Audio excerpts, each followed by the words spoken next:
Eat your lunch.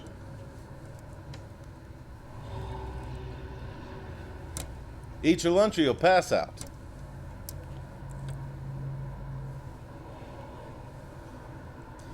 Did you hear me? Huh? Now what do you have there? In your lap. That's a lunch.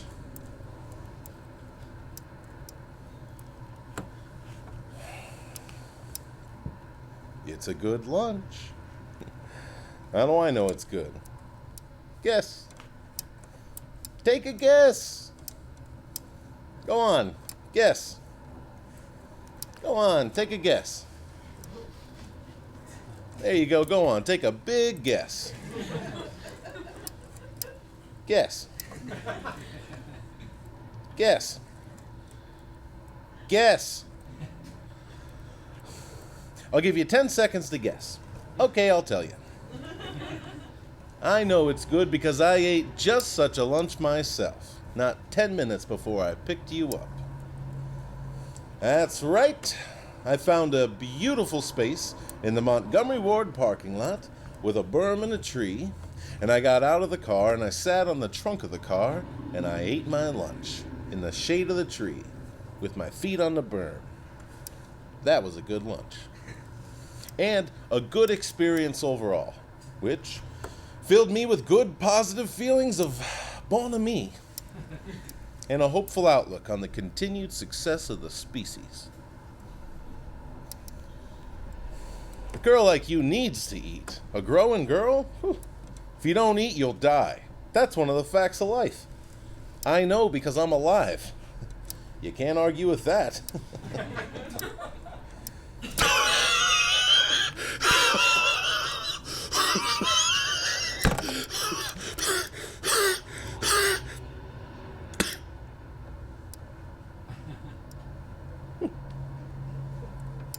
I'm an expert on being alive. Getting better and better at it every day. I'm bursting with life. It's like being on fire, except you still appreciate the small things like newspapers and birds. Well, enough about me. My seed is strong. Comes out like cottage cheese and sits heavy in the hand. It's warm and stays warm a long time. I call it liquid smoke. My doctor hates that. Makes him throw up a little. But he has to examine me anyway because of doctor law. How do I know my seed is strong? I've impregnated more women than I've even met. Most kids are my kids. In some cultures, I would be considered a king. What do you think of your lunch, huh? I think it's darn good. I made it at the same time as my lunch, and it's based on my lunch. The way a poem is based on a feeling. It's a sort of reflection on the importance of my lunch. I think you would enjoy it. Why don't you eat it? Okay, why don't you tell me who your favorite actor is, and I'll tell you if people say I look like him.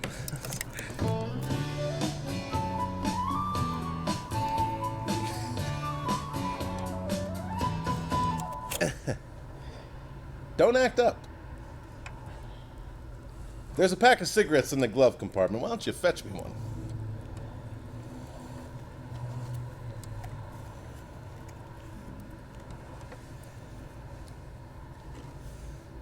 You want one? You smoke? I once saw a boy smoke 10 cigarettes at the same time. This was at the circus, obviously. He had them bunched up in his mouth like a magazine of bullets, taking quick, dry, grimacing puffs. Dirty as hell, standing in the mud, wearing nothing but a diaper with a little hat in front of him for donations. He wasn't getting donations, but he didn't seem bothered. Exactly. He squinted into the distance with a look that made you think he resented just being able to see. His skin was sooty, like somebody'd rolled him in gunpowder. You felt bad for him. The way you feel bad for a dog you have to shoot. You ever have to shoot a dog? Awful. My least favorite thing to do to a dog, besides ride him or fight him for food. But this cigarette kid, I remember his little toe was deformed, sticking out crooked from the rest of them, beating back and forth in the air like an exposed heart. You know what? The memory of this boy is as vivid as a picture to me. Isn't that strange? I can see him now, right before my eyes, like he was standing up inside my brain. Why do you suppose I remember him so vividly? Want to guess?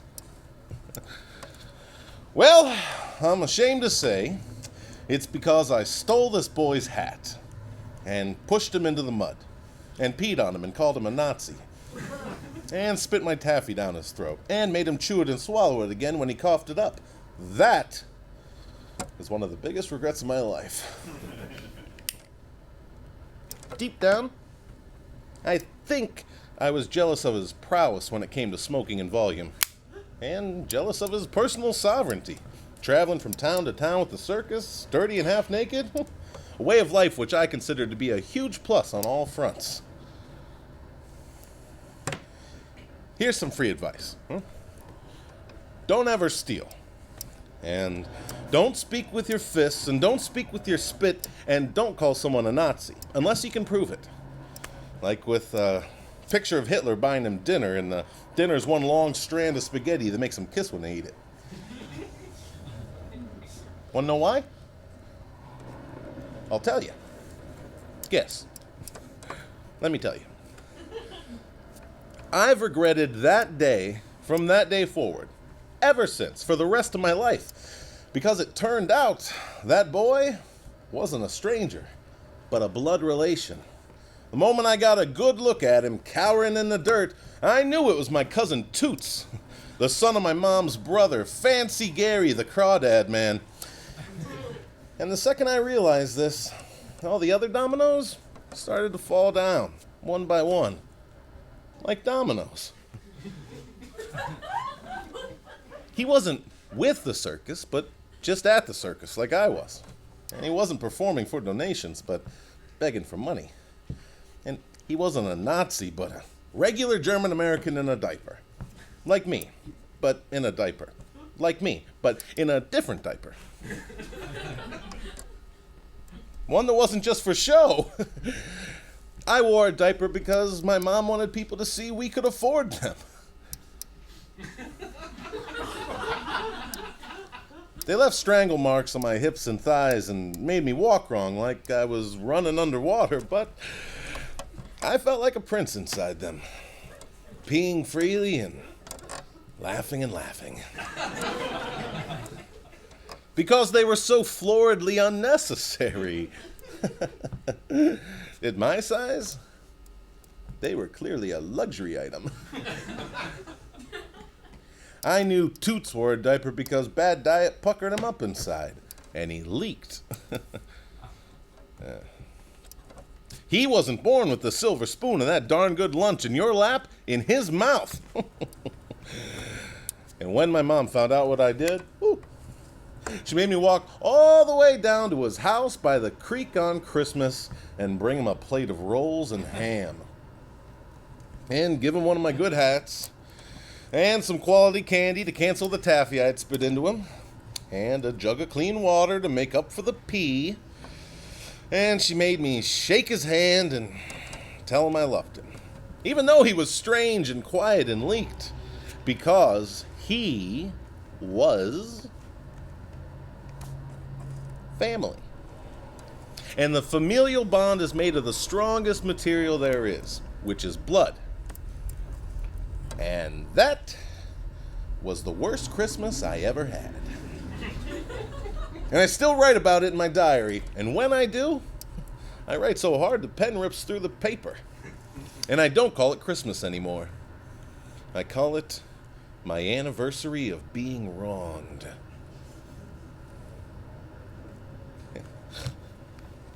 Maybe if I had a better moral compass and a firmer sense of personal sovereignty back then, maybe I could think of toots without becoming enraged.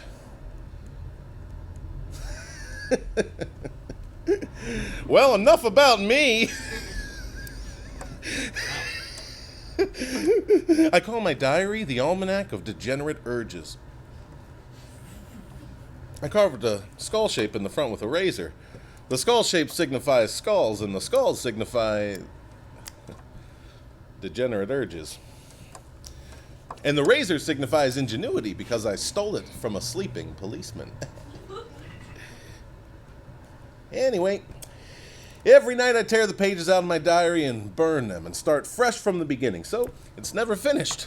I've never even made it past my own childhood, and I guess you could call it my only hobby. Sometimes, when it's quiet, I can feel the terrible capacity for violence inside me. Like another person living inside me. Wanting the same things as me, but getting them the wrong way. You are the woman that I've always dreamed of. I knew it from the start. I saw your face and that's the last I've seen of my heart.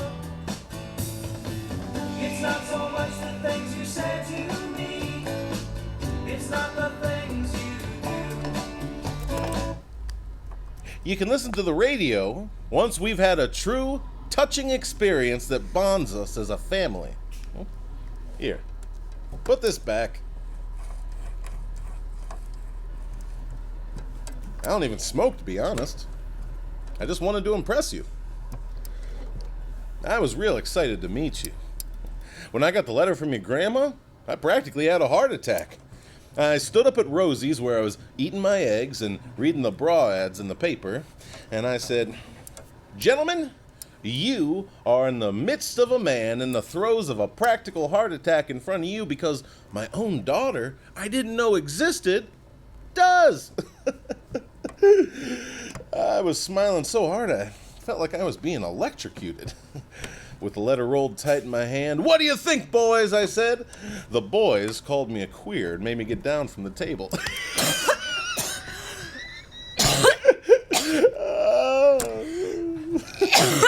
That's how we joke around. Calling each other a queer and getting called a queer in return. Telling each other to sit back down when we're standing up. It makes us laugh nonstop. Because it's comedy gold. We recognize that the funniest thing about being a queer is not being one. Except this time, all of a sudden, I wasn't laughing nonstop. I was picturing you in my mind, due to the fact you existed, which I learned from your grandma.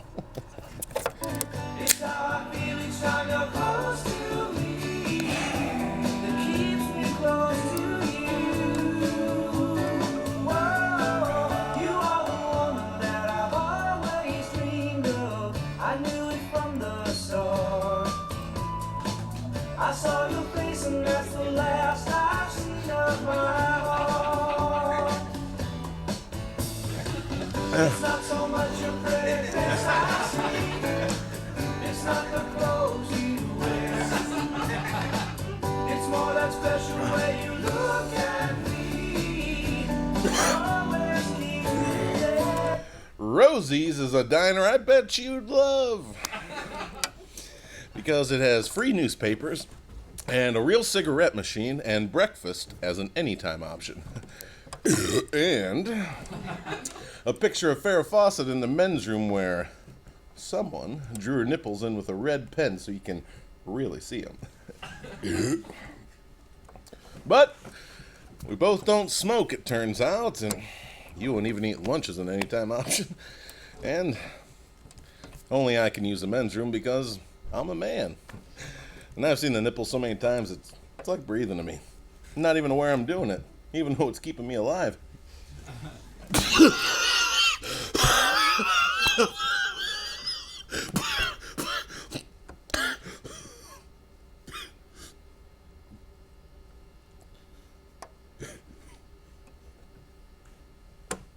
Anyway, I get my mail at Rosie's because if I'm not at Rosie's, I'm on the road.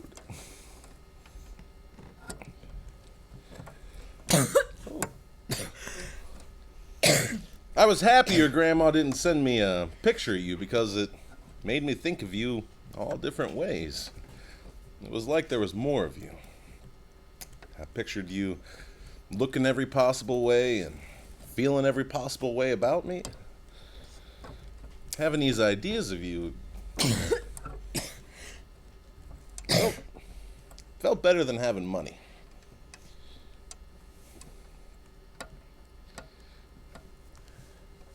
Why don't you take a bite of your lunch?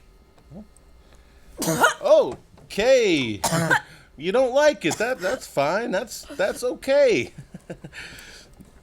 It's not for everyone, that lunch. That's fine. That's okay. It's good just hanging out. You don't have to eat it. Hey, guess what? You're acting like my doctor when I tell him about my liquid smoke.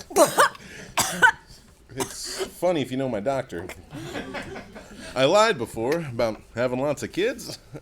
It was a lie/joke. I said lie because it wasn't funny. If it was funny, I'd call it a joke. I'm sorry. I was real excited to meet you. I wanted to impress you. I lied. I lied. Most kids aren't my kids.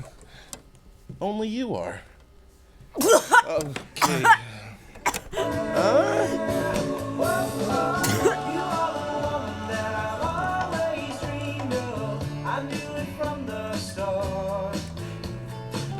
I saw your face and that's the last I've seen of my heart. Is Elliot Gould your favorite actor? Because that's who people say I look like. But I don't think so. Anyway, it's a shame because Elliot Gould isn't anyone's favorite actor.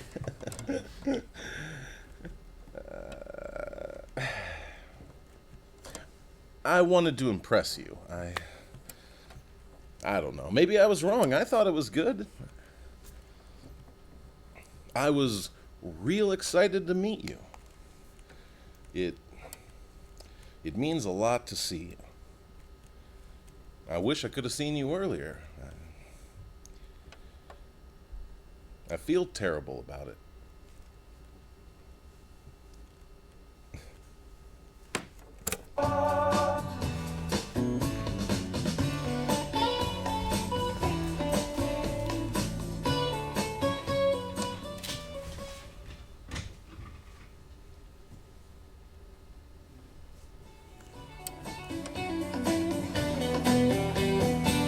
It's hard to tell you all the love I'm feeling. That's just not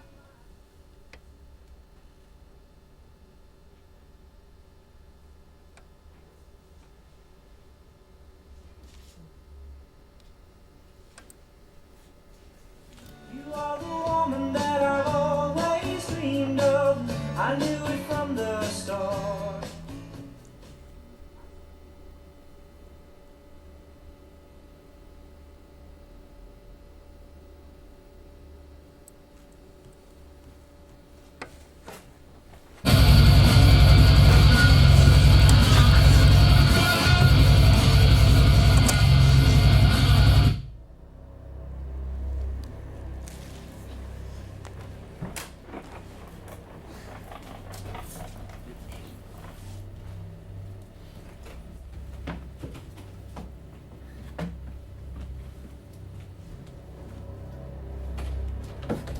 And the woman at the desk always looked at me as though I were a hallucination.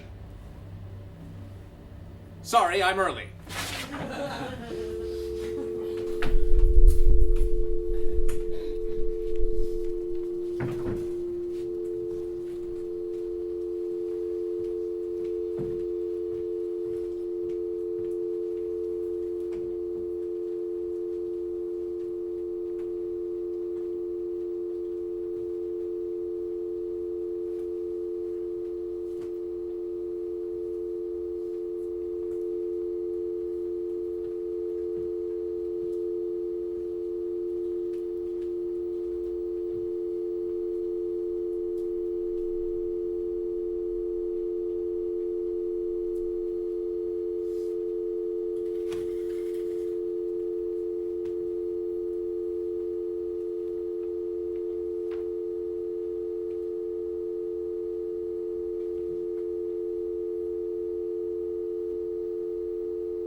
and the woman at the desk always looked at me as though I were a hallucination.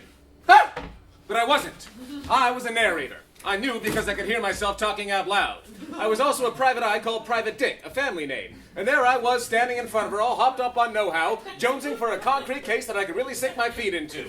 I'm here to see the boss, I said. The big boss. The boss. The big boss, Ann. The big boss. Yes, the boss, Ann, the big boss. I'm not sure who you mean. Which boss? The boss. The boss. The boss. The boss. Yes, Ann, that's the one. My boss. The boss, Ann, the big boss. I don't know how else to say it. Picture a boss. You got it. This is a small private company. We source and distribute watch parts to repair shops. What business could you possibly have with my boss? Big business, boss Ann. Watch? I mean, what? What? The boss Ann. The big boss Ann. Big the boss Ann. Big Ann boss the Ann. Big Ann boss boss. Big Ann boss the Ann. Big Ann boss the Ann boss yes. Big Ann boss the boss yes. Boss the Ann. Big Ann the boss yes. Big Ann the boss and the boss the big Ann the.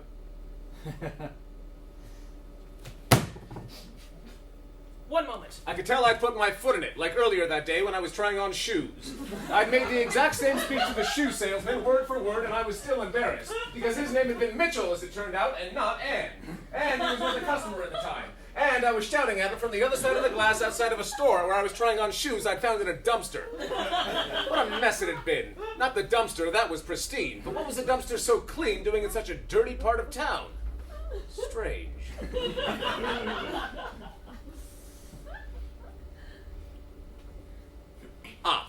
Anne pressed something on her phone, one of the many mysterious lights and buttons. After a moment, it emitted a tone. She picked up the receiver, smiled, then hung up without saying anything.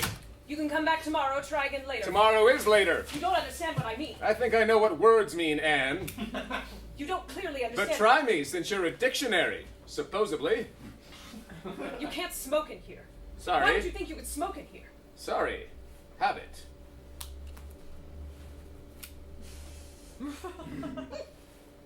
Whoops.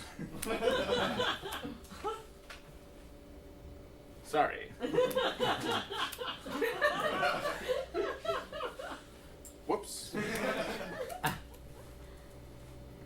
Sorry. Ah. So sorry. Nope. Stop. It's a tough habit to break. Like stealing shoes. What? Nothing, just my tragic backstory. You wouldn't understand. A dame like you was born in high heels, but I was born in Lomita, California. In sensible flats. What the hell are you talking about? Exactly, but that's not why I'm here. I'm here to see a man about a boss, and that man's the boss, and what a big boss he is. You can't smoke in here. I put my cigarette out in what I thought was an ashtray. That's an my ashtray, I purse! think. Nope, you're right. Anne shook her purse around the room as if she were trying to will spirits from it. Then she knocked it against the wall. Then I poured her coffee onto it. Then she collapsed onto the floor like a beautiful, angry, sexual parachute. Sorry. Only maybe next time, get a better purse. I nearly burned right through that one. You bastard. Nice shoe, Anne, but I take my shoes like I take my cinnamon, butter, and poaching rum. In pairs. Anne wasn't acting like a crazy female woman lunatic out of nowhere. She and I had a history together. I used to take her to the duck pond to feed the pigeons. The ducks hated that, but they couldn't do anything about it because they lacked natural leadership. Anyway, Anne, I'm here to see your boss about a little matter called secrets, valuable secrets, and you better let me in before I find out what they are. I told you to go away. Anne blew a strand of eye out of her hair and drummed her fingers on the hardwood mahogany carpet. She looked like a beautiful dream someone turned upside down and shook. Something wasn't right. I'd seen her upset before, pretty much whenever I said words to her. This was way beyond upset. I had a feeling she was going through something, like a bottle of scotch a day, and I wanted to find out why, and where she kept it. Say, what makes you so cold on me all of a sudden? Then say what I can do to warm you up. For example, sex party. I'd tell you, but I leave at 5 o'clock and they won't sign off on overtime. It's only noon. It's a long answer. Long like your forehead, baby. What? I mean legs? No. Long like that weekend up in San Luis Obispo several lifetimes ago when we snuck into the country club dressed as golf bags, made love in the laundry room, laughed in the locker room, and I got drunk and threw a paella at a waiter? We never did that. I must have you confused with someone else. Me. Maybe you read about it in the funny papers. Maybe I did, but I didn't get the joke. Maybe you got it and forgot to laugh. Maybe he was too funny to laugh at, like a monkey dressed as a general. That's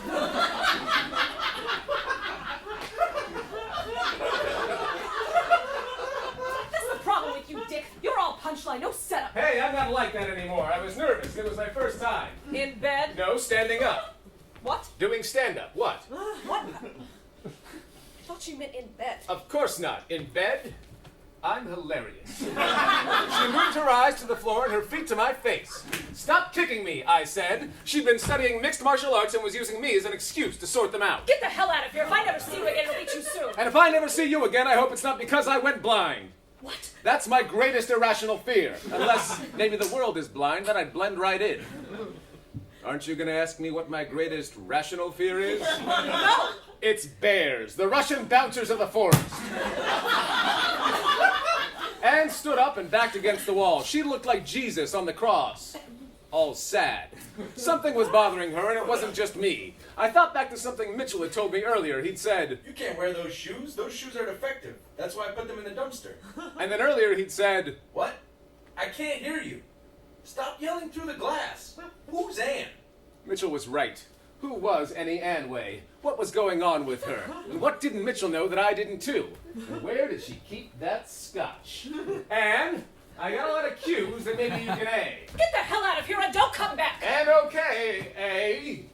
Unless I accidentally forget my jacket. If you leave that here, I'll burn it! Like my bridges, baby. What? You know, bridges. Big streets that float on rivers. I know. You'll have to tell me about it sometime.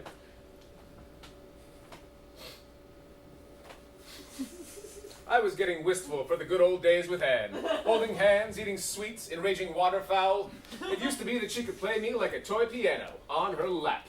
Now the only thing we had in common was a respiratory system and the fact that we were both in the same scene at the same time. Strange. Anyway, Anne, I can tell something's up, and I don't mean just these two thumbs. But you've done a great job of making this office feel like a home. And I should have said so when I first came in. Sorry. What I mean to say is I'm here, I mean there, I mean I'm all over the place, and I will bail you out if you need someone to bail you out. I don't need help from dirtbag PIs. What about your boss? My boss. The big boss, Anne! The big Anne boss, Anne! Wait, no, stop. You sure your boss doesn't have something over on you? He doesn't. Well, then why am I here? I don't know. What? You just showed up. I was sitting down to lunch and you said... Thanks, but I'll take mine to go. And here's your tip. If the boss is squeezing you, you should spill it. Just like I spilled ketchup the last time and also every time I tried to squeeze it on my lunch. Doesn't ketchup come in glass bottles? Yes, that's why squeezing it is always such a massive failure. But back to your boss. You sure he's not a bad boy? He isn't. Sure, I bet he spends all day in his office rolling quarters. I don't know what that means. It's detective slang for spending all day in your office, rolling quarters. And I can tell something's bothering you. If you must know, I'm thinking of my boyfriend. She showed me a picture of a man in a hat on a boat, frowning into a drink.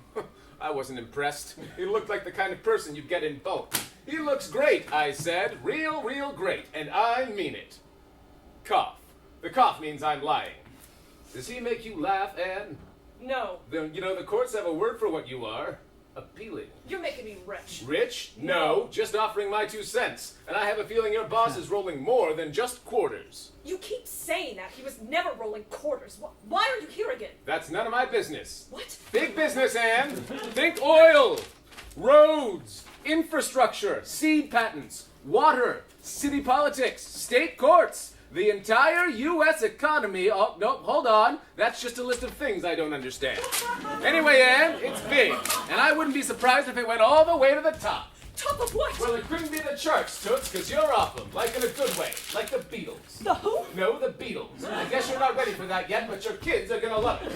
It's from Back to the Future. I guess you're not ready for that yet either, but your kids are gonna love it too, when it comes out in about 40 years. And I have bad news. Your kids will be so old. I'm not having kids. Good thinking. That way they'll never mysteriously explode or die of poisoning, just like all those unrelated kids being poisoned unrelatedly all over town. What? Nothing to worry about, Anne, just dead kids. The only shame is that they never lived to be dead adults. But as for me, I'm not having kids, at least until science figures out a way to make a man into a mom, or a bat, or a Beetlejuice, and oh, nope, I said it 3 times, now the whole country has to watch them play on the Ed Sullivan Show. Anne! What time is it? What? 12:20. Come on, Anne! What's the year? What? Come on, Anne, don't you make watch parts? No, we source and distribute watch Oh, parts to... watch parts to never. Boy. Sorry, for a second I forgot I was a good detective private eye. Wait, who am I? Ah, trick question. I'm the detective here, and I deduce that I'm 100% me, in character.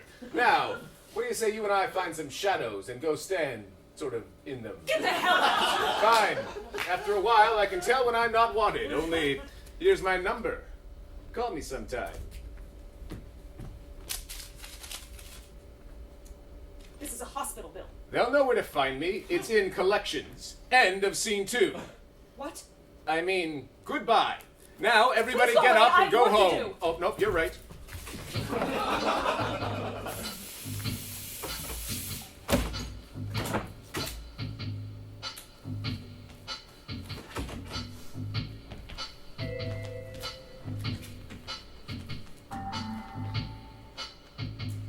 Anne opened her bottom desk drawer and found a bottle of Vicodin with an expiration date sometime during the British rule of the colonies.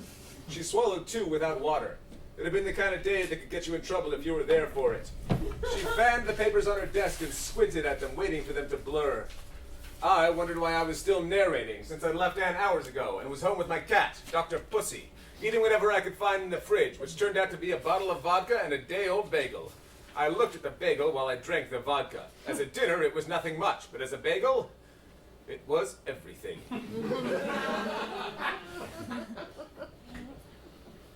I laughed and laughed at my good joke. Meanwhile, Anne stood against the window and felt its cool on her back and neck. She pinched the bridge of her nose. She felt like someone had used her head to make margaritas and used those margaritas to make bad decisions. Ow. She said to no one in particular, including me. I balanced my glass on the bagel, poured out 2 fingers of vodka, and kept pouring. There was something about Anne I couldn't get out of my head. It was her ongoing actions and experiences. Why was I still narrating, since I was miles away getting drunk on my couch, letting Dr. Pussy lick my face with the ominous intensity of a psychopath at a body parts convention? Anne picked up the phone and dialed. Luke? Look, Luke. It's over. You don't want me. I've got issues so deep even my therapist gets the bends. It's a figure of speech. Yes, like simile, pun, personification, hyperbole. Yes, I know. I know that you know what a figure of speech is. Euphemism and metonymy too. Alliteration. Good one. Look, Luke, look, Luke, look! Let's not fight about this. I do think you're smart. I need a pencil and paper to check the arithmetic, but that sounds right. I believe you. I believe you. I'm saying I would need a pencil and paper, but I believe you did it all in your head. Yes, it's a very big number. 6 commas? Very big. Honey, I'm calling to say I can't see you anymore. No, it's not because working on the docks is making you stupid. No, I never said working on the docks is making you stupid. I meant that that's not the reason. It also isn't a thing I think is true. Why would I think working on the docks is making you stupid? The fish smell. That's ridiculous. Yes, you're right. I'm not the one out there every morning smelling fish. Yes, I'm sure you do feel lightheaded sometimes. I'm sure it is worse in the summertime. I didn't mean to apply. Onomatopoeia. That's another one. Yes, I know. It's what gives our language its poetry. Yes. No, I don't think so. Some crosswords are just harder than others. It's not Specifically because the newspaper was wrapped around a fish. Look, imagine I were saying the same thing. Wouldn't it sound silly? Okay. You're right. It would be inherently silly because I don't work on the docks and I don't have direct long-term exposure to the fish smell. We can talk about all of this some other time, some other happier time, but please listen to me. I did a bad thing and I need to...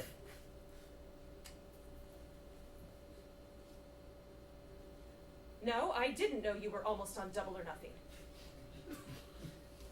But you ate some bad mackerel, which left you seeing double and unable to match wits with anyone. And now you smell fish where there isn't fish and can't remember the facts you know. That's a great story, Luke, but listen, Luke, listen, I did a bad thing and I need to break... He hung up. She'd done a bad thing. Sure, but what? That's what I wanted to know, and I intended to keep talking until I found out what it was. Anne was a good girl. She'd just been dealt a bad hand. Then kicked out of the casino for playing cards at a craps table. Then went out of town for gambling at a church. Then welcomed into a church for being a vagrant. Then snuffed from existence for failing to establish a grounded base reality and build from there. Anne's life was like stopping in Mexico on a drive from Rome to Barcelona. The best that she could do with a lot of wrong turns. I don't know what I'm going to do, said Anne. Said Anne. Anne's life was like stopping in Mexico on a... Don't know what I'm going to do. Said Anne.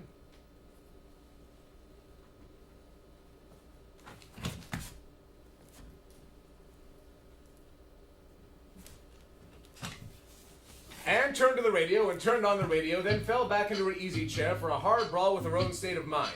She couldn't relax until I figured out what was bothering her. Was it as soon to be Luke, X, the man on the picture on the boat and the docs on the phone?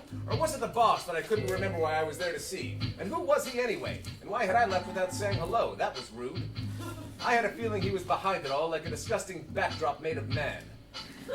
I thought back to something Mitchell had told me earlier. He'd said, Don't forget to pick up your jacket at the end of the last scene.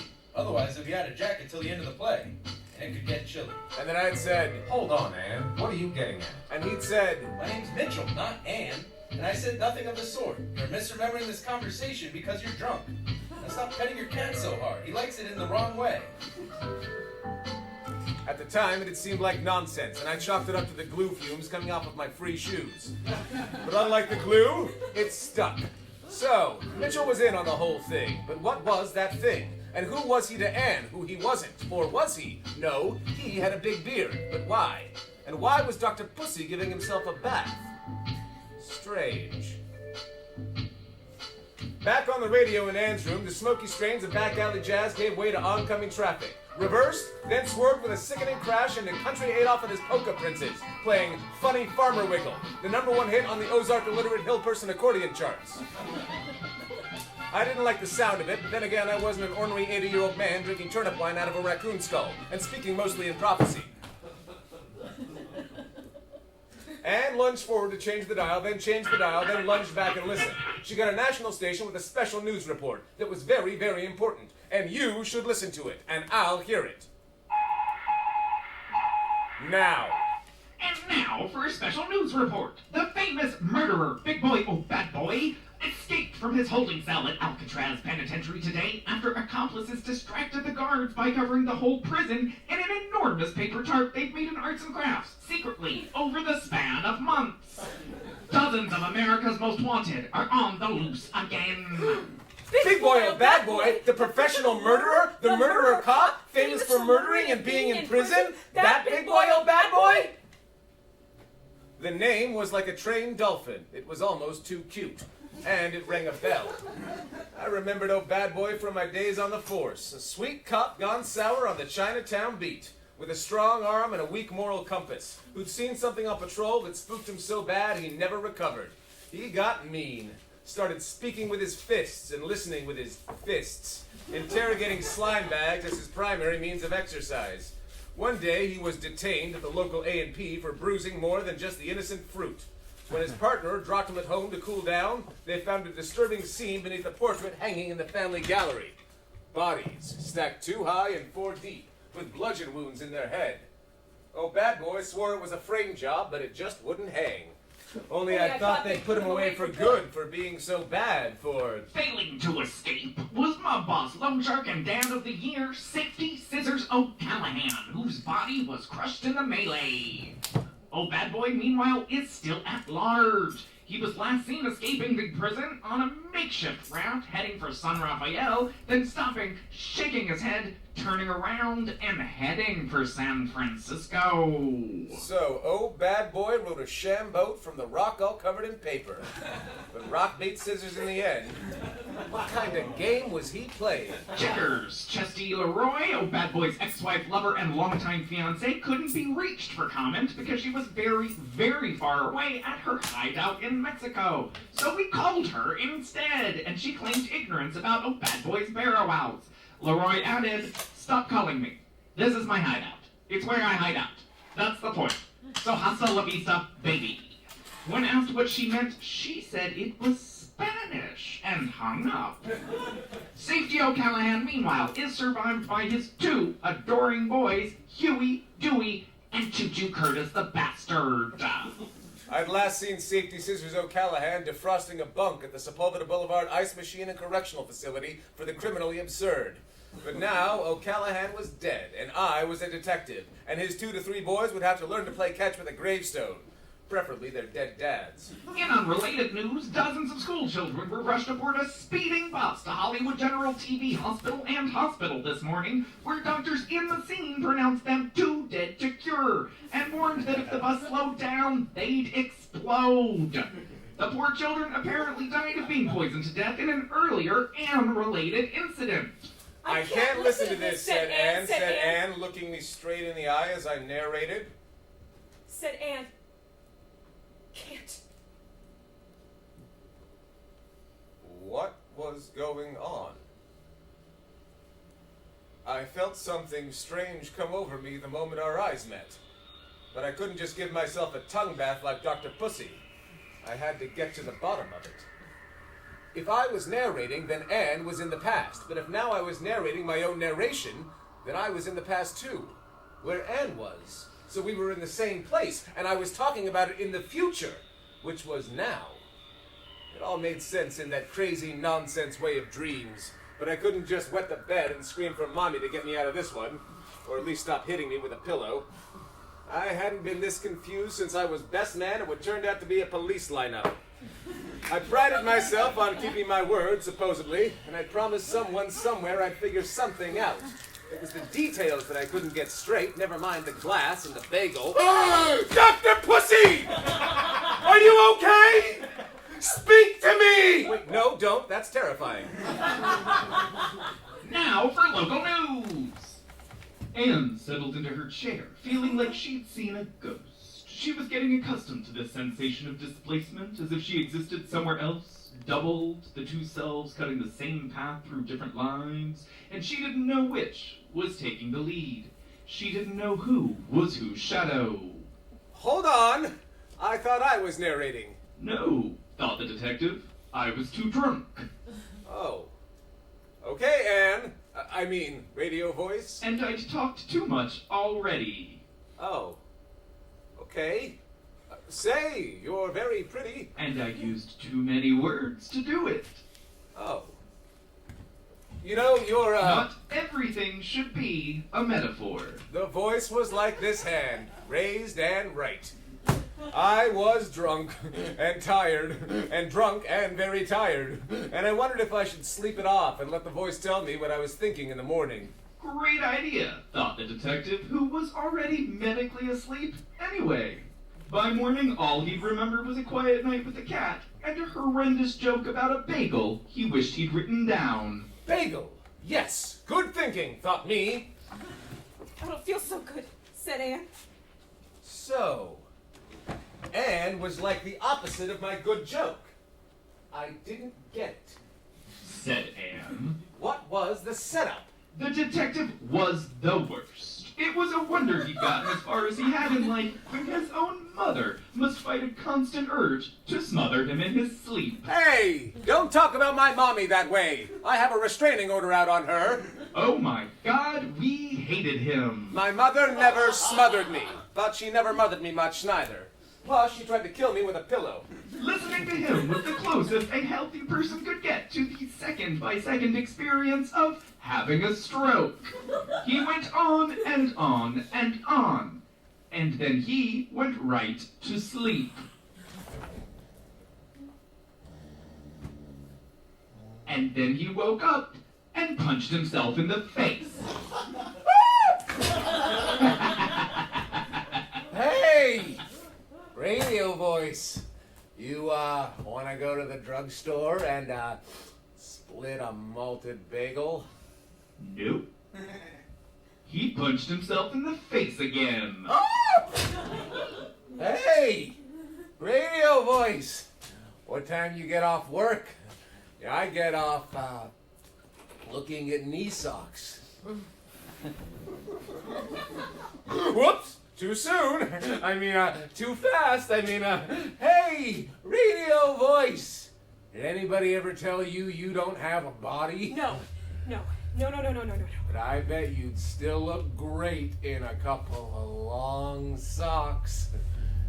You know, I take my socks like I take my shoes. And then he went back to sleep. Poached pears. And we prayed he'd have one of those dreams where you die in the dream, and that makes you die in reality. Hold on. That prayer was the perfect murder. No. Occupied. Oh my God.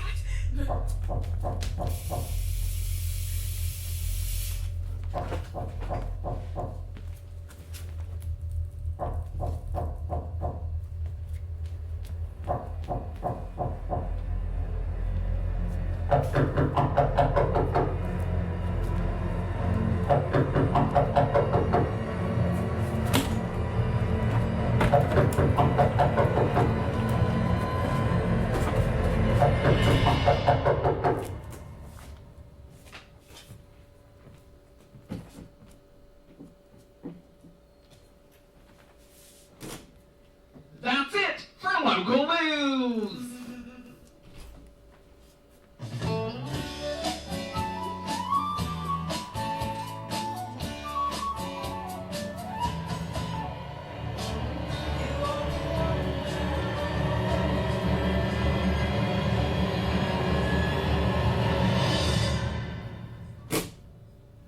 Now, join us, won't you?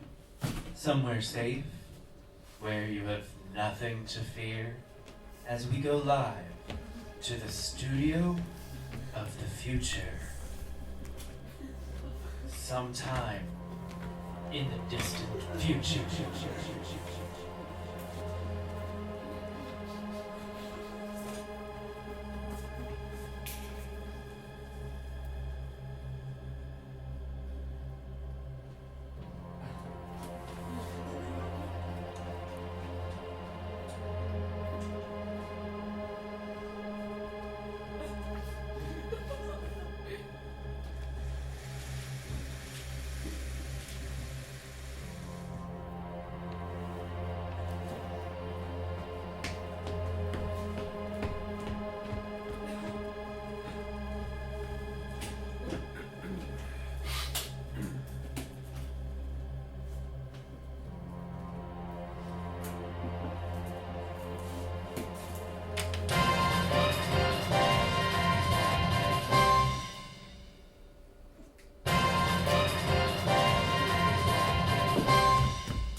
Special news tonight.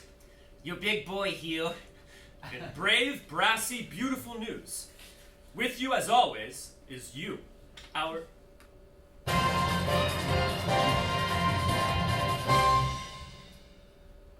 Don't ruin this.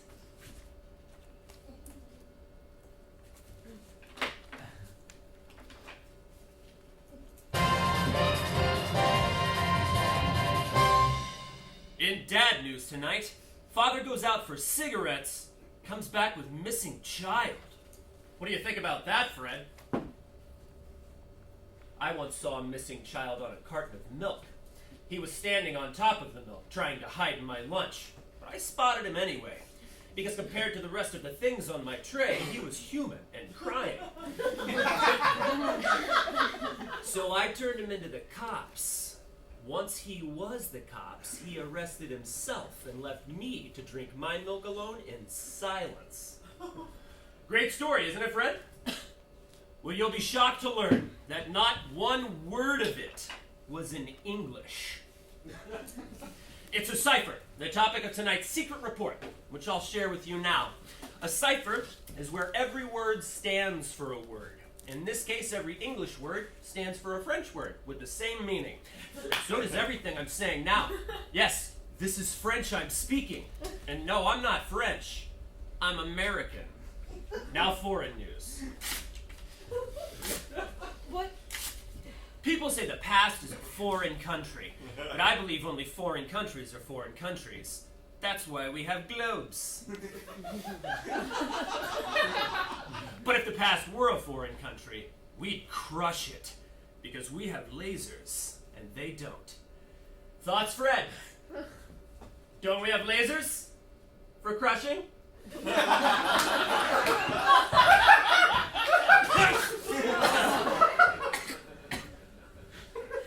Of course, the past would crush us in terms of sheer number. The past has almost everyone.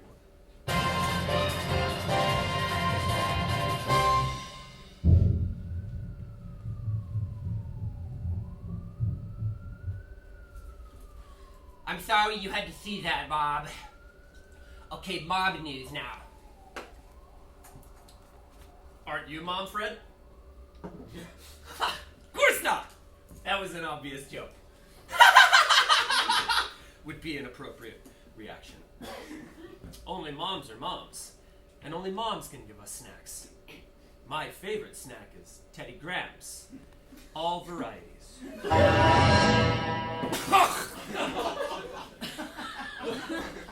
I even like just smelling them.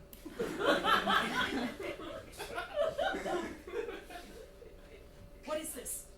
It's the future, Fred. News style.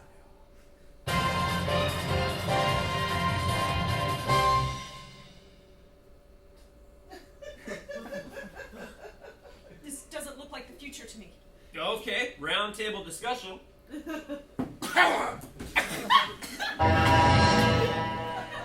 Topic. Don't look at these kids. They're on fire. You first, Fred. What? In my opinion, I wouldn't look at them even if they weren't on fire. Why? Because they might think I'm their friend and pants me as a joke. But it would be no joke because I'm no friend. I'm a stranger. And you should never take pants from a stranger. I know, because I read it on this poster.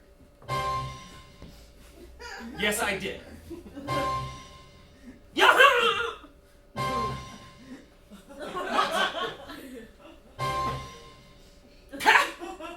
That poster confused the heck out of me. But I found my own personal meaning. That's how I knew it was art. Because I had to make up what it means. And no one can prove I'm wrong. Now back to me. I think these kids are crap. But most kids rule. What? Kids rule. News style.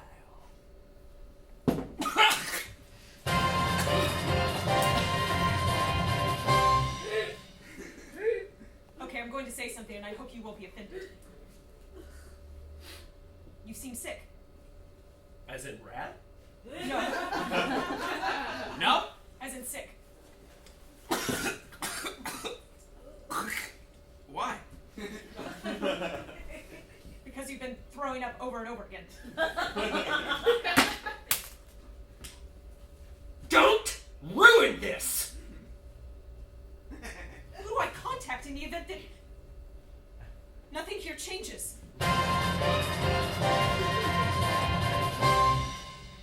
Dad drives a big car with a big trunk, but he won't let you play in it. For news, I played in it anyway, And how fun it is will shock you. Okay, I'm also going to say this. I think you're a kid. I'm no kid. I think this is a news program run by a kid. No, it isn't. Then why has all the news tonight been about moms, dads, and whether or not kids rule? No news there. Kids do rule. Grown-ups drool. And if you're not a kid, then... In terms of sheer news. And if you're not a kid, then why do you look like a kid and talk like a kid, and why do you have this permission slip? It says you have permission to do whatever you want, forever. I know what it said because I wrote it! It's part of a science fair project where I examine the question, what if I do whatever the freak I want? And do plants have feelings? Now stop reading my stuff unless you want me to wail on you with my ninja stars once I get them from my mommy for Christmas. What kind of an adult has ninja stars? A ninja, dill hole. And if you're not sick, then what's making your desk wet? Wet morning. I'm Captain News, and I run this boat like a ship. Now floating in from the field, our beach correspondent, Suntan Dan! Who won't be joining us tragically, as he died in the ocean this morning when he was hit by a truck in a freak incident of unplanned road. Tragic. That's not a truck.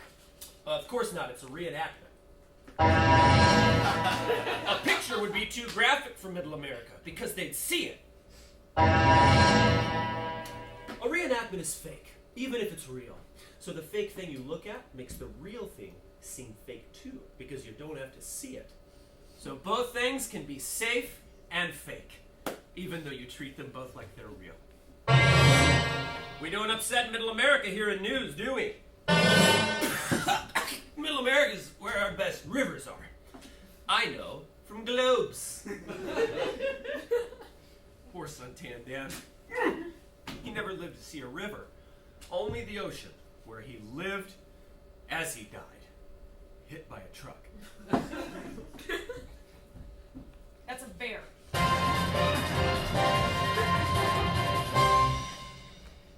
What is this? I told you, Fred, it's the future. What are y'all kids doing down there? Oh no! It's my mommy! You had better not be fighting each other, You're who? especially for money or drugs. Family lesson. That's illegal. Jesus, C to the H to the Christmas, Mom. We're not fighting. We're making the freaking news. If you're not a kid, then why is your mom upstairs? I'm gonna send your distracting sister in to play with you. No! I just got back from the store, and I have to slowly eat one plate of crackers all evening and organize my magnums of Pinot Grigio. Stop it! She's going to ruin it! Thoughts, Fred? I'm trying to picture what this would look like. Ruined. Upstairs this evening, it's dads versus moms in a mom, dad, dad, mom off, dad off. But first, the weather. Isn't it, Fred? I don't know why you keep calling me that. Isn't it first, Fred? Look, I'm sorry. I'm a little distracted because I'm sitting inside some kind of news bunker overseen by a single sick kid who's kind of a dick. No, kid. And the weather report is nightmare. I don't understand. Okay, I guess I'll have to spell it out for you then. G-H. Not that part, which I also don't understand, but less. Oh my cheesy Herbert Walker Creasy. Okay, this is the future, right? Ignore that. This is the future, right? I guess. But you're from the past. I guess so. So, every adult from the future was a kid in the past. A doy. So since you're from the past, I seem like a kid. Even though in the future, I'm all grown up. What? And why are you sick? Just time travel. I'm getting used to it though.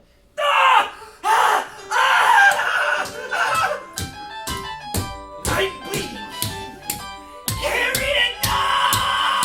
I want to play! It's work, not play! I want to play!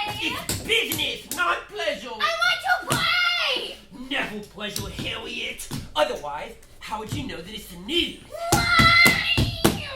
Number 1, you smell like dog farts. Number 3, you smell like dinosaurs. Number 4, you don't understand the very serious grown-up news show, the news. And number 5, you'd ruin it. Number 6, wet dinosaur farts. I want to play duck, duck, evil duck. Wow. I should probably have told you right off the bat that my name isn't Fred.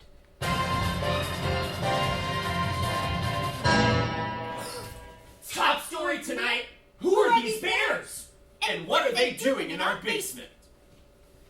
You know, I've had a long day for a while now. I should probably eat something. What? Because I'm afraid, no offense, that something in my brain is dying. See? Parrot. Jelly freaking McCrackles. Harriet, once you start doing the news, you have to do the whole thing. It's like building a bridge. Bridge? Yeah, you know, a bridge. If you only build half, then the semis fly straight into the ocean. Semis? Yes, no, a semi. Half truck, half mad. Who, Cheesy Toes. No! What was that? Stop it! I think I may be dreaming or kidnapped! You had better not be fighting in there. We're not fighting! fighting, but we're trying to get to the single freaking news podcast without being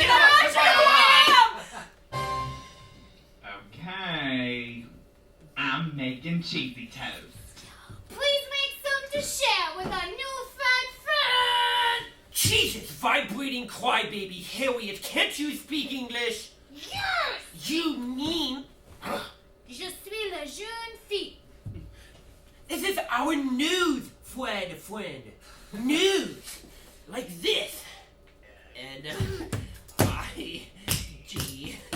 Are you spelling nightmare? Oh, I don't know. Let me go and get my mommy freaking dictionary from the library and check. Of course I'm spelling nightmare! It's the news! Don't worry. We can share. I'm making them now, but first I need to clean the entire house and sit in it for 18 years until you're both out of my hair and I can live my true life. Which is to paint, live, love, laugh on wood I stole from barns. Live? Love. Please help me. Anne had never been more confused in the whole past. Where she lived, with her best friend, the people of the past. Boy, did she now miss them now more than ever. Which is the future, because the future's forever, and not for us. Except for us, the people of the future. But there's so much more future now that it's the future, and your kids are gonna love it, especially when this future is over, and the next one takes its place.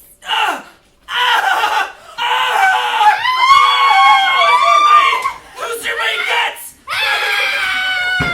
Harriet, you're ruining this! In school news, English teacher forced into teaching kids French by unruly 8th grader, and library in complete disarray after middle school principal admits entire Dewey Decimal System, quote, a prank that got way out of hand. Look, I'm sorry, but I'm not supposed to be here. Anne didn't understand that we were keeping her safe at great personal risk because this was the news. And when you report the news, you get special protection, see? See? Pretty. Was I wearing this? You're not Fred! You're a lady. Now you need a necklace. What I need is to get out of here. Maybe someone buried one, like buried treasure. Is everything okay in there? Yes! No, I don't know. I'm just a little kid. Okay, I'm gonna take a nap for most of your childhood. Use indoor voices. I'm exhausted from trying to think of a time I didn't resent my own kids for existing and hate myself for feeling that way. If you're not Fred, then who are you, Fred? Not Fred, that's for sure. Deep down, I think there's something wrong with me. Who are you? I don't know. I've changed so many times today. You're not supposed to dislike your own children. I can't believe you doing this to me the very same day I lost Suntan Dan. You're not supposed to feel lonelier when you're around them. Come on, Fred, this is the news. It's developing as we speak. Who are you? Family lesson. Sometimes you make a mistake so large it pulls you along with it. And then that's what you are. A mistake. A person living in the wrong direction. I'm... Anne? Boy, did I feel sick. I hadn't felt this bad since the day I tried to win a marathon and a yogurt eating contest at the same time. What had I done last night besides live hard, love loud, and laugh louder than anyone? Well, I'm going to bed. There are horrible frozen pizzas if you get hungry.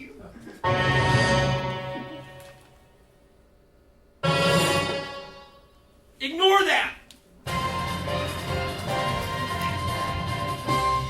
And now sports. They say the harder rock and roll is to feel.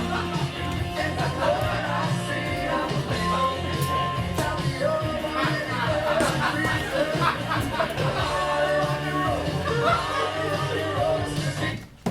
That's all the sports we can legally pay without playing for it.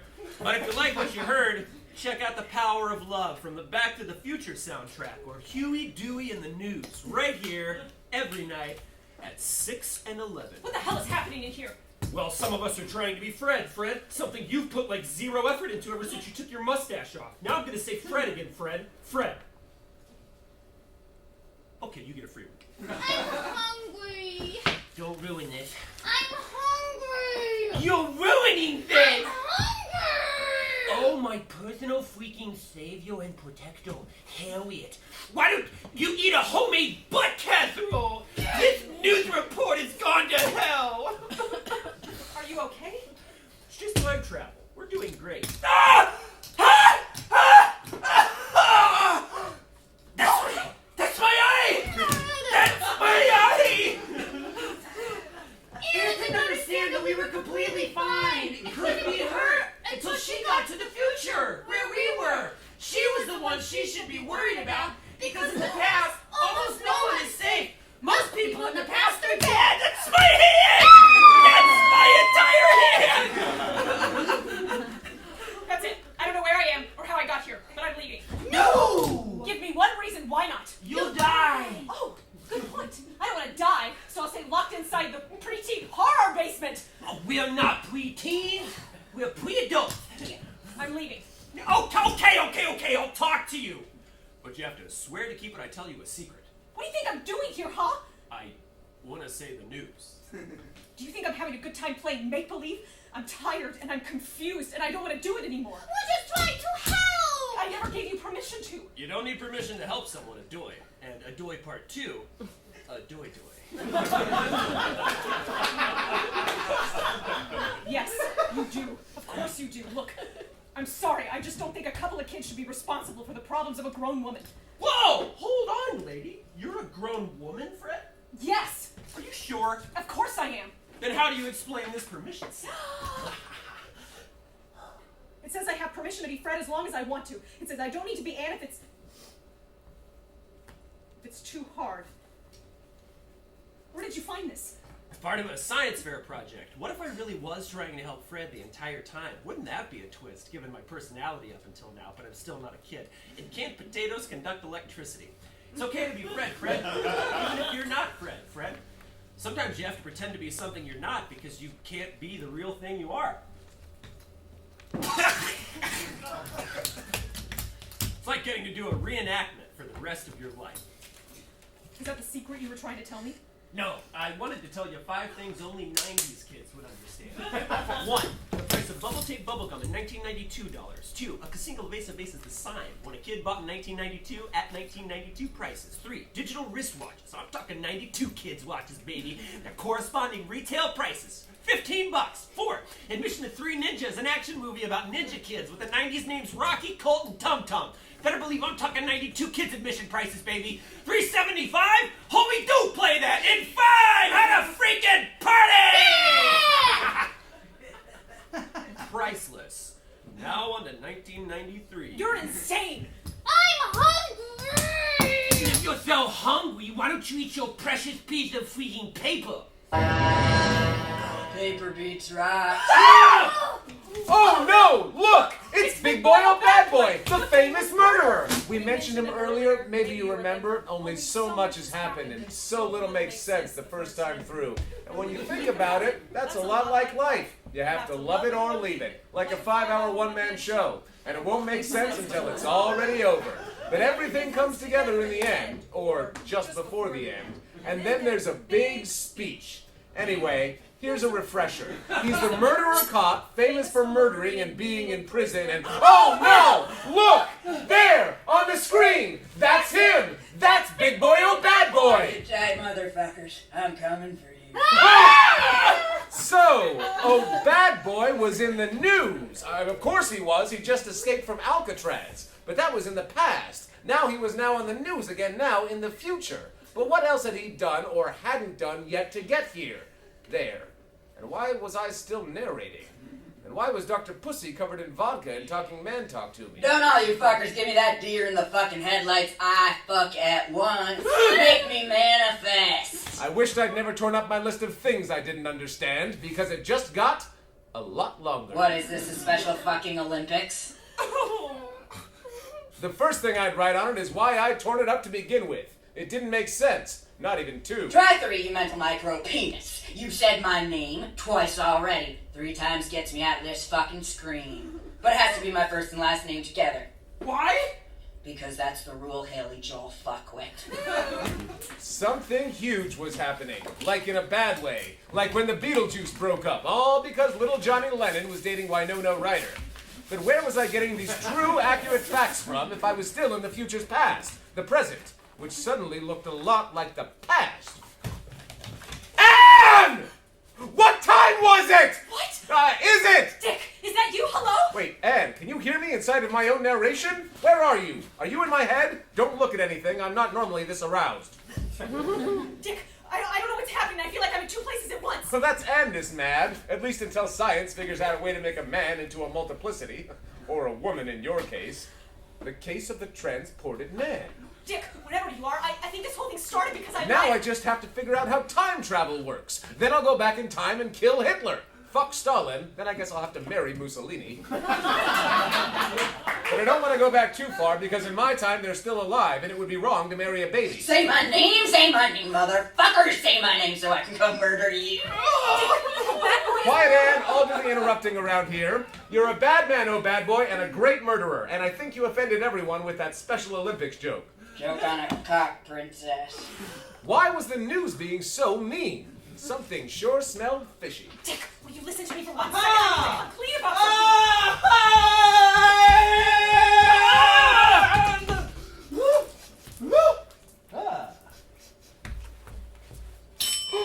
Mitchell! Luke? Fishy! So, Mitchell was Luke and Luke was Mitchell. But who was he to Anne? Mitchell, you shaved your big beard. Anne, I should go first. I'm in the past. How did this man get into our basement studio? And who was he? Not Dad, because where was his briefcase full of business trip airport gifts? And not Mom, or he'd be at the breakfast table with his high school yearbook taking sleeping pill after sleeping pill. He was a stranger! That's who! And we should avoid him, just like it says on this poster. Wait, me? But if the man was the stranger, then who was the poster? I have a question. Who smells raw fish? I'll answer all your questions one at a time. No! What? Answer mine first. What? As the hero of my own story, I demand to know what's going on.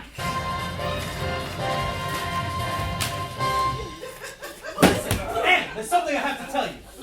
I know you think I'm stupid because of the fish thing, but I have a big, big secret, and I couldn't live with myself if I didn't tell you the truth. That is a figure of speech called hyperbole. Yes, what is it, Luke? It's overt exaggeration deployed for rhetorical effect. No, that's not what I... It's one of the many useful figures of speech that give our language its poetry. Yes. I felt like I'd heard all of this before, which was a good thing, because I was like a dried-out pen. I needed a recap. Or a man who'd lost his hat. I needed a recap. Or a sign for Cape Cod where the first 3 letters had fallen off. In bad shape. The only thing I remembered from last night was punching myself to sleep like a good little boy and writing the perfect joke about a... Aha!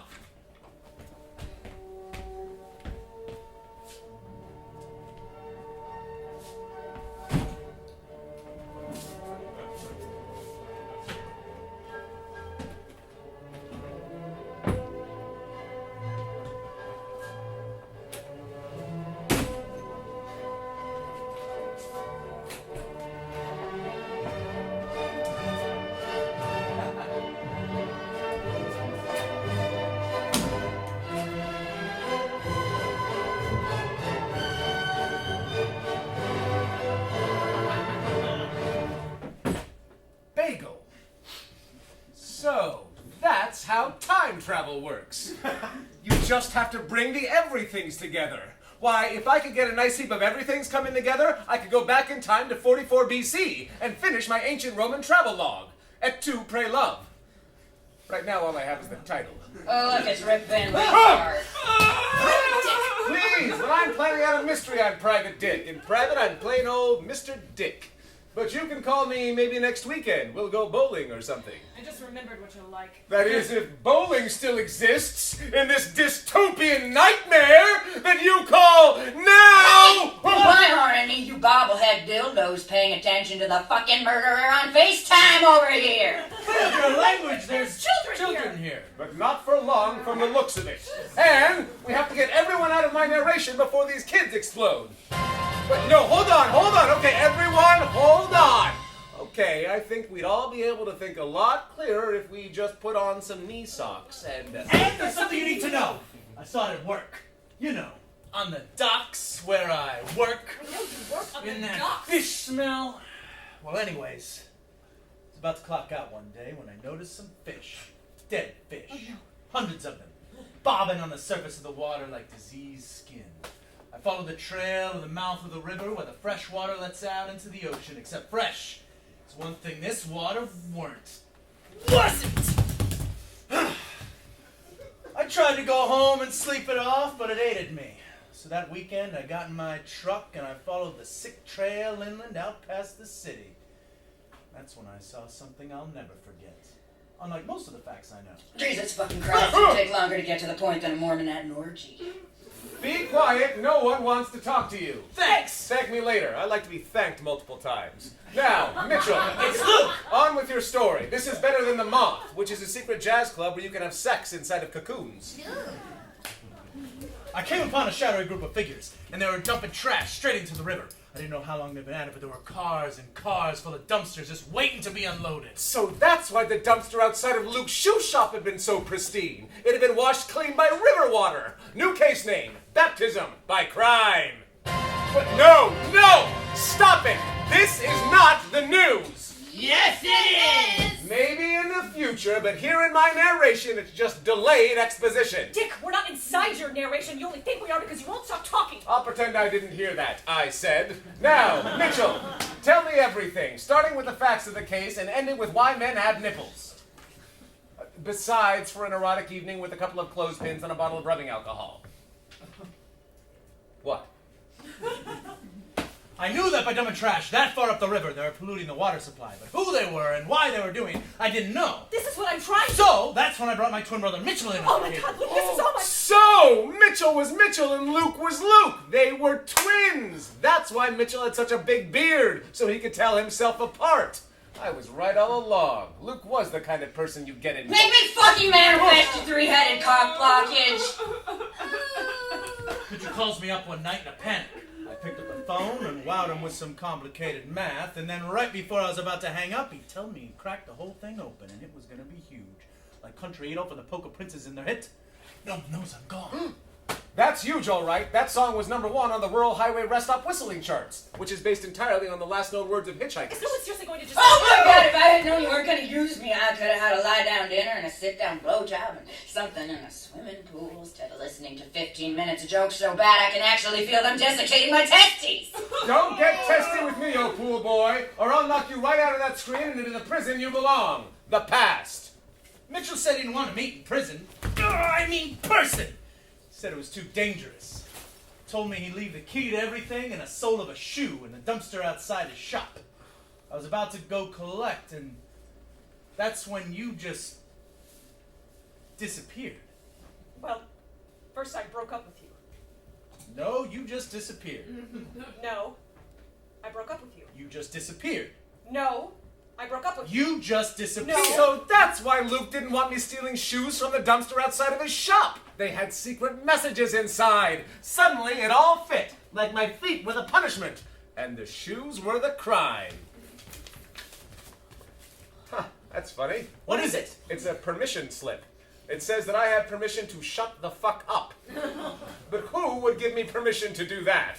I would. Me too. Et tu, Mitchell? Pray love. It's Luke! Dick! Look! Dick! Luke! Look! Listen! Dick! Luke! I've been trying to tell you something all... Is it day or night? I don't know. Doesn't matter. I'm in a basement.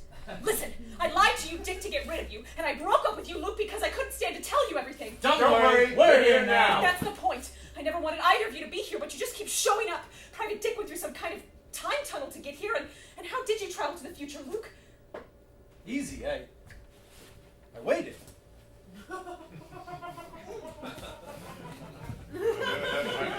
Okay, whatever. I never wanted either of you to be here. Don't worry, we are. I know.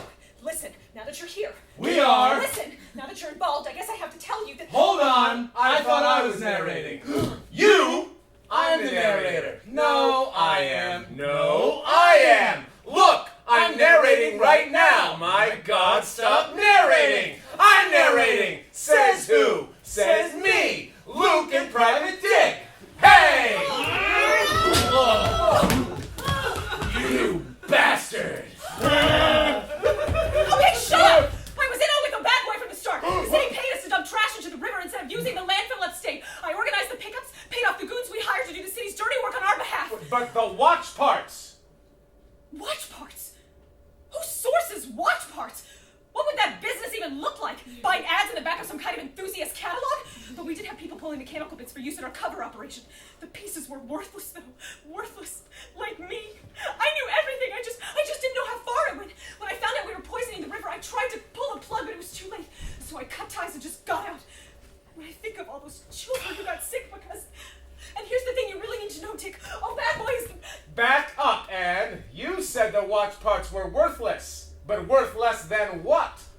A 50-cent piece? What?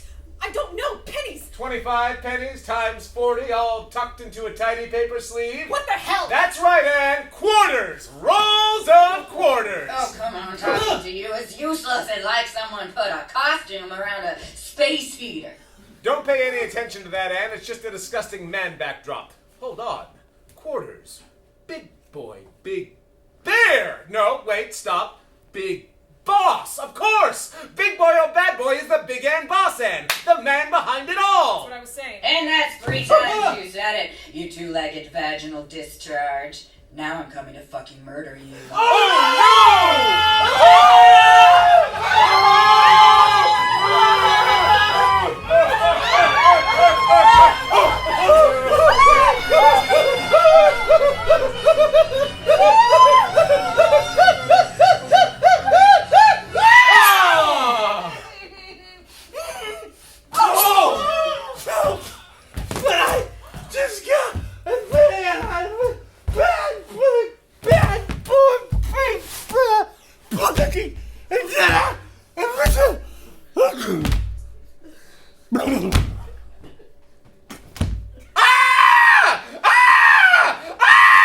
I need a smoke. You can't smoke in here. Sorry, habit. Like playing rough with dirty cops. Oh! Oh, God!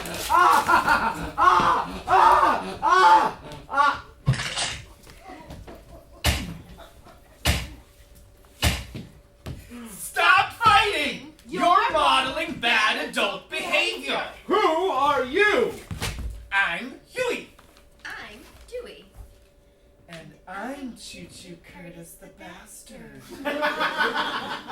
Well, look, Anne, it's a regular case of Duck Duck and their joint psychotic alter ego, Evil Duck. Aren't you boys a little far from the river? Aren't you a little far from your mommy's butthole? That doesn't even make sense. I have a restraining order out on her. Go disrupt some asbestos, you tragic waste of semen. We'll take these kids while you beat Dick, Dad. What? Dad? What? Dad? What? Dad? What? Dad? What? Dad? What? Dad? What? Dad? What? Dad? What? Dad? What? Dad? What? What are you talking about? That's our dad! That's what I thought. That's what we said! But your dad is... Safety Scissors O'Callahan! That's right, you idiot! You must have traded bodies! What? Or places with the real old bad boy during the rock paper breakout. So, the real old bad boy died in a melee, and you and your boys have been holed up in some roachy sham abode, waiting for your chance to go double or nothing. Or, in the case of your joint psychotic twins, 2 out of 3. Hold on! Footnote. If you're actually Safety Scissors O'Callahan, then why did the name Big Boy or Bad Boy mysteriously summon you? Simple, you blown out urethra. I had my name changed as soon as I got off the rock. See? This is a hospital bill. That's right, and it's in collections now. Pay up. I'm not paying for your name change operation, O'Callahan. Oh, bad boy. No, it's Private Dick. It says so right here on this hospital bill. Which also says I owe $15,000, not including drinks and tip. You owe the hospital $15,000? What were you in for? Murder. But don't worry, I was framed. It turned out someone else was dead the whole time. Thinking quickly, I wrote my name on all of her charts, slipped into her shoes, Jesus fucking Christ! End of footnote! No, back to footnote. What? Just one thing. Was the real Big Boy or Bad Boy in on it? No, he was a stooge. A stool pigeon? A stooge. A stool pigeon? A stooge. A stool pigeon. No, a stooge, they're different. But if he was a stool pigeon, then who was Anne's boss? We both were. A bad boy was an idiot. Could hardly handle hello or goodbye. You mean aloha. He ran the cover business during the day. At night, I dumped the trash under his name. Okay. End of footnote. No, back to footnote. What, you have another footnote? Sure, and here it is. I like shoes. They prevent my feet from mysteriously washing ashore. What the hell is wrong with you? Some kind of hard-boiled Tourette's? It is just a speech impediment. Quick, Anne! Into the past! Ah! Don't go in there, it's full of twins. Dick, I want the rock! I don't have your stupid rock scissors. Yes, you do. My psychotic twins and Curtis slipped it in your pocket after I used it to murder all those people and pin it on a bad boy. It's still got my prints on it, and I'm not going back to Alcatraz. My jacket, of course. I left it on my right-hand pocket jacket. And we have to go back to the second scene of the play. But how? Wait, I know. Radio voice will know what I think.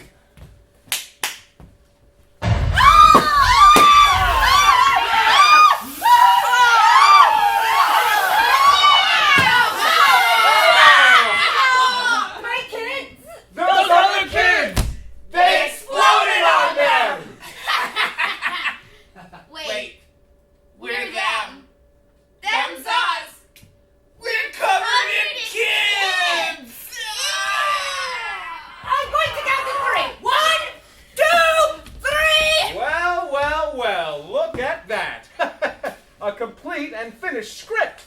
And I hope you're good at taking direction, because the direction we're going is back in time. What? You know, the past, where we need roads. Whoa. You'll stay right here. I tell you to eat shit, boys, but I never feed the ducks. The fuck? No, ducks. I'm barely in this. Yeah, but you have a great role of quarters. I'm laughing nonstop because that's a pun. No, it's a sentence. Yes, but it has a pun inside of it, like the name of a brunch cocktail, or the name of any salon where you can get a $9 haircut, or like a trap that I'm carefully leading you into. Make sentence. What? Sense. Barely. Aha! Say it again and see what happens. What? That's 2 times in under a minute that you've said the word bear.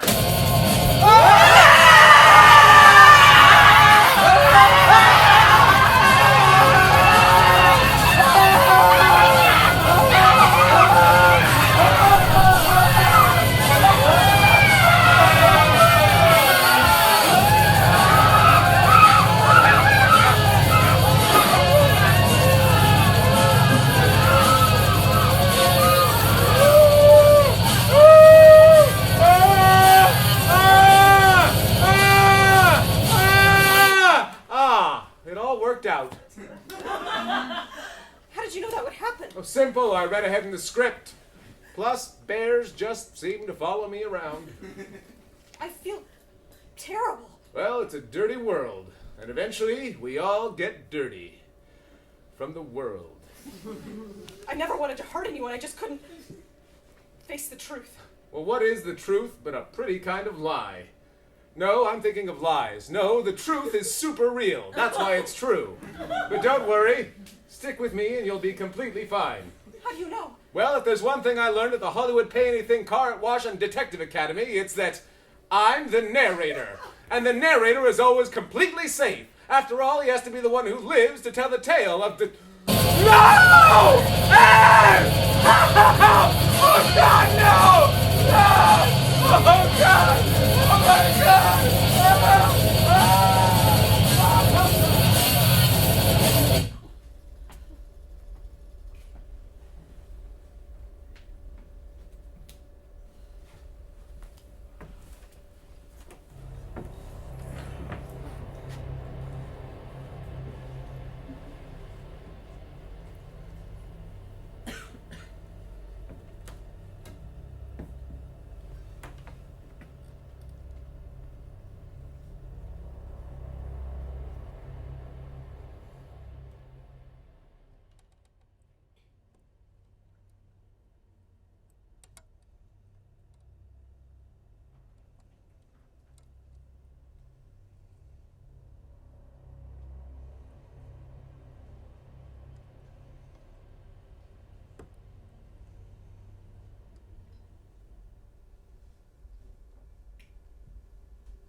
A kid threw a rock at my sister and her head busted open. We were hunting pill bugs in front of my grandma's house, which was my house because I lived there. Pulling back the stones from the oak tree and spreading the dirt with our hands. This took 2 people and brooked no malingerers because it required the focused effort of both parties at all times. One to hold up the rock, and one to run her hand over the dirt gently, like smoothing linen. When we found one, we'd pick it up and make it curl. Then we'd set it back on the ground and wait for it to open up. Sometimes this wait was unbearable. You'd watch and watch and never get its trust back.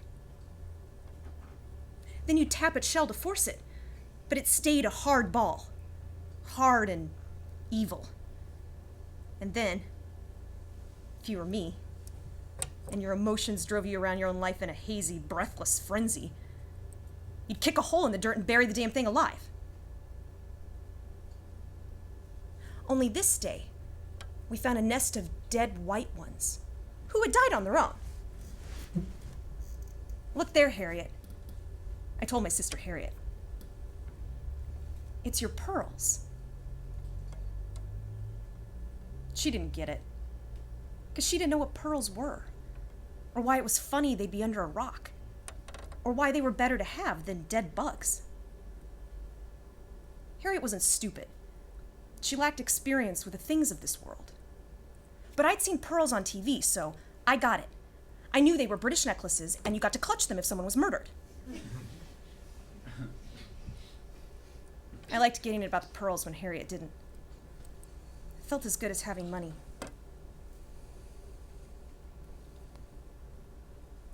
So this kid came up with a stick and started tapping the edge of the grass where it was ours, acting uninterested but spying us when our heads were down. I couldn't see him with my head down, but I knew he was spying. I could feel it. Like you can feel yourself about to need to pee before you need to pee. Hey kid, stop spying, I said. But he acted dumb, tapping his stick along our lawn and a little on the neighbor's lawn for cover. Hey kid, get out of here, you're making me crazy with that stick. That got him looking up at me. He smiled. The kid had tight, panicky features that made it look like someone was sucking his head from inside. He wore a man's dress shirt, buttoned to the top. White, but filthy on the neck and cuffs. He looked like a magician who'd done 10 years hard labor. Harriet, this kid is definitively making me crazy. I looked at Harriet and back at the kid. He kept smiling.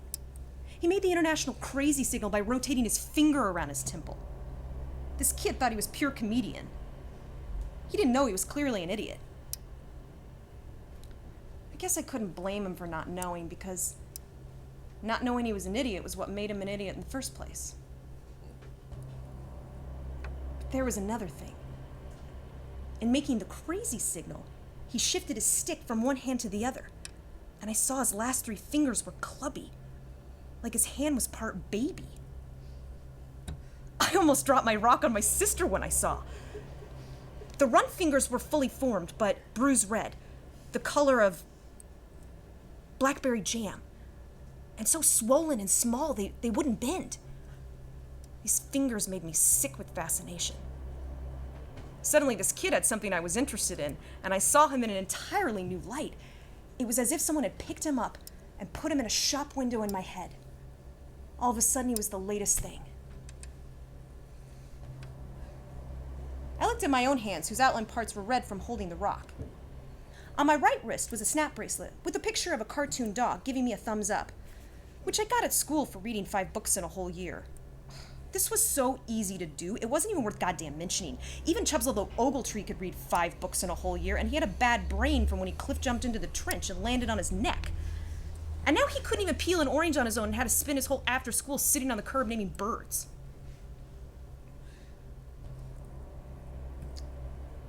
The classy thing to do would have been to refuse the prize on principle, but I wanted the bracelet, so I didn't refuse. And I was glad I had it, even though it was unearned.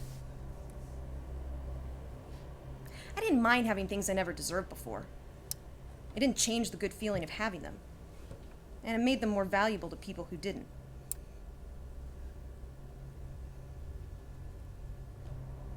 I fixed my eyes on the kid with the stick.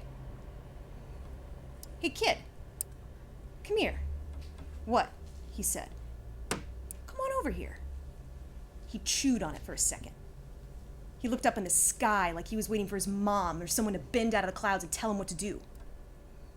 I don't think so, he said. But he stayed where he was standing, his dumb smile feeling its way carefully onto his face, like a mouse creeping into a loud room. How come I ain't seen you before? I said. I don't know, he said. Maybe you just never did. Well, where do you live? He pointed behind him, meaning any goddamn where. What are you doing? I asked. Just walking, I guess. Come here. Are you alone? Yeah. Just walking alone by yourself? Yeah. No parents? He smiled a little more. Come on over here a second. No, I don't think I will. Well, where are your parents at? Now he smiled huge. At the hospital? The hospital? Yeah. He looked like he was laughing at a great joke only he could hear. He breathed funny. Something curious was revving inside him. Are they sick? Is one of them sick and the other is there out of love? Then why are they at the hospital? They went with my grandma, he almost screamed. They had to drive my grandma to the hospital if she fell out of bed, hollering names of people I never heard of and screaming like she's covered in fire. And now half her face is bugged out and the other half won't work at all. And when she talks, it comes out underwater, even though it's in the air. The kid slapped his knee with his unremarkable hand. You could tell he cherished this story, the way I cherish getting in about the dead bug pearls. I thought maybe his whole performance with the stick was just a way to get someone to ask him what he was doing so he could tell this story. If that was true, then I was a sucker. And I hated myself. And I hated this kid even more than I hated the devil even. At least the devil didn't have a goddamn grandma. She peed the bed too, he said, bubbling his mouth.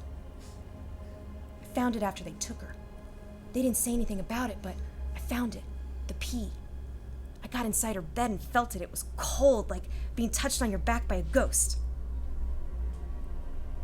Now he got so excited he dropped his stick. He floated onto the lawn. It reminded me of cartoons, when the skunk falls in love. I wanted to stop him so bad I almost dropped my rock again. He leaned down to Harriet, listening with their hands in the dirt. He smiled. "Isn't that a story?" he asked her. He leaned down like he was listening to something she hadn't said, and by listening, he contrived to get her to say it. He reached forward and touched her hair. "Hey kid, what the hell's wrong with your hand?" I said. "Nothing," he said, hiding it, because he knew exactly what I was talking about. "I saw it." "Nothing." The word sounded smaller when he said it again, as if it had less letters. "I saw it. What's wrong with your fingers?" "Nothing." "Fine. I don't even want to know. But now you better get off my property, you idiot kid, and if I never see you again, it'll be too soon. And quit smiling at my sister, and I bet your grandma's dead." He looked at me as if I'd run over his hand myself. When he got to the edge of the lawn, he just stood there, kind of hunched, as if he were waiting for someone to drape a coat over him. Then he spun around. "There's nothing wrong with it," he said, his voice so small it was practically thinking. "It's just a birth defect. There's millions of kinds of birth defects. I've seen hundreds of different kinds of them. You just don't know about things. You think you do, but you don't. There's nothing wrong with it, and it don't matter."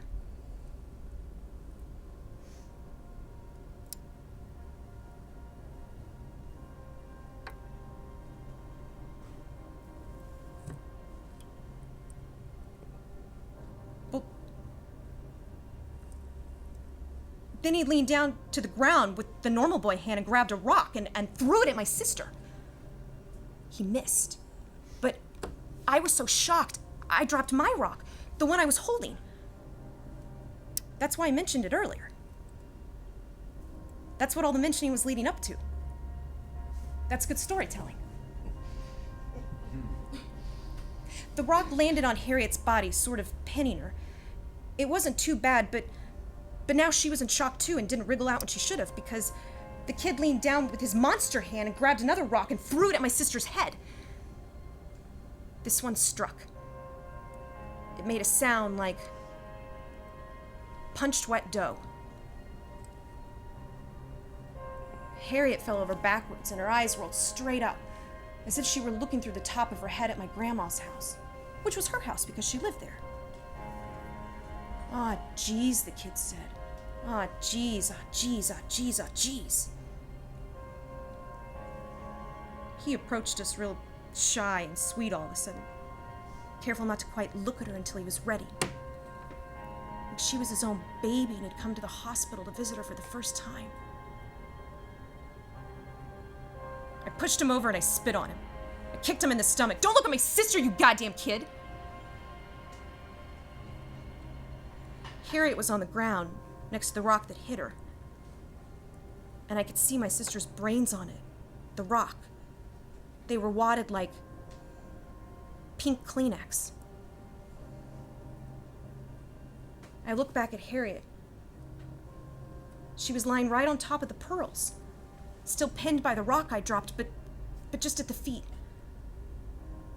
It didn't look too bad at the feet. It looked like she could wriggle away in a minute when she was ready. I stood and looked and waited. She wasn't moving much. Then a sound came out of her that was all longing.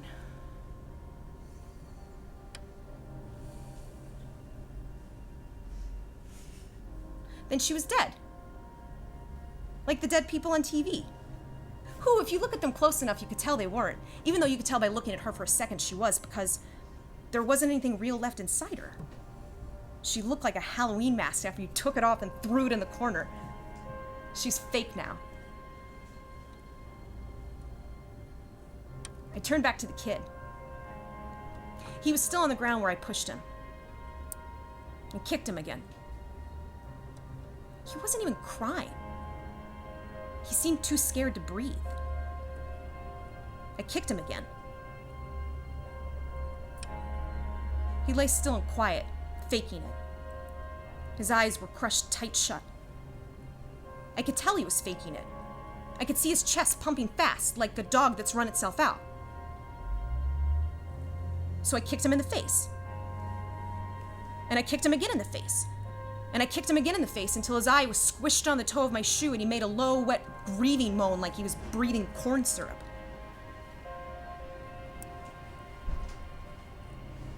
You can't fake that.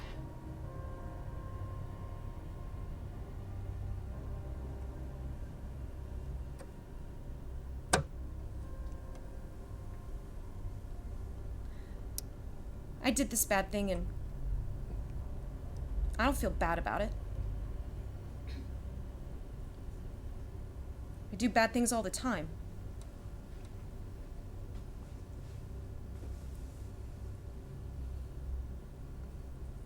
I liked you better when you were mean to me.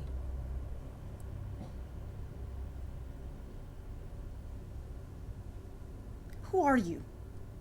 I know who you are, but you tell me who.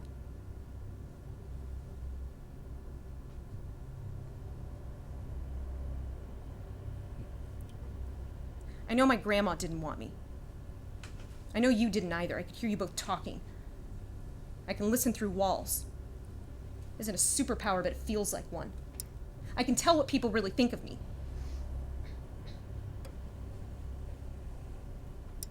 I know my grandma paid you to take me. I saw her pass you the check and say, this much now, this much every month. You think I'm stupid? I'm not.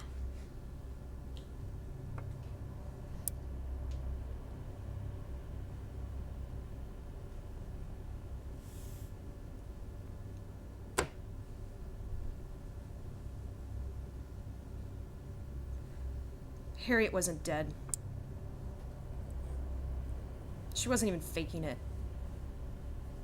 I just told you she was dead to make the bad things seem less bad. But now I know I can tell you things because you're bad too.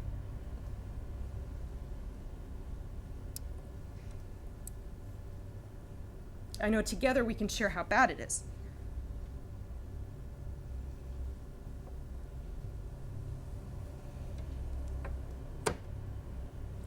I want to tell you.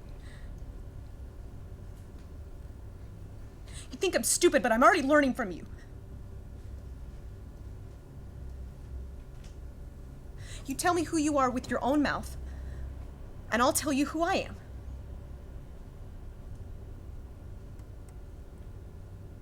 I'm going to tell you. I'm going to tell you. Listen.